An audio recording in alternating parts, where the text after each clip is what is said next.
School কলেজের শিক্ষা পরিবেশে ব্যাকবেঞ্চার শব্দটি বহুদিন ধরে এক ধরনের নেতিবাচক ছাপ বহন করে আসছিল।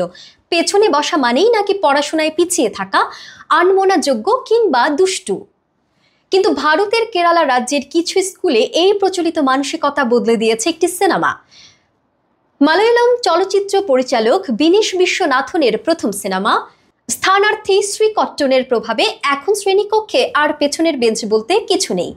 কারণ এসব স্কুলে শিক্ষার্থীদের সবাইকে সামনে বসানো হচ্ছে, সোজা কথায় সবাই এখন ফার্স্ট বেঞ্চার। চলচ্চিত্রটির গল্প চারজন দুষ্টু ও পড়াশোনায় অনাগ্রহী ছাত্রকে ঘিরে আবর্তিত হলেও শেষের দৃশ্যগুলো শিক্ষকদের মননে বড়সড় নাড়া দেয়। ফলাফল হিসেবে অনেক স্কুল শ্রেণীকক্ষের আসন বিন্যাসে এনেছে বৈপ্লবিক পরিবর্তন। বেঞ্চগুলো এখন সাজানো হচ্ছে অর্ধবৃত্ত বা ইউ আকৃতিতে। এই পদ্ধতিতে শিক্ষকরা সব শিক্ষার্থীকে সমানভাবে মনোযোগ দিতে পারছেন, আর ছাত্ররাও স্বতঃস্ফূর্ত আলোচনায় অংশ নিচ্ছে।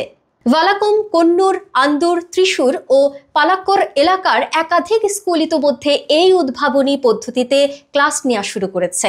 এমন পরিবর্তনে দারুণ উচ্ছ্বসিত পরিচালক বিনেশ নিজেও, যিনি সামাজিক মাধ্যমের ছবি সহ এই সাফল্য উদযাপন করেছেন।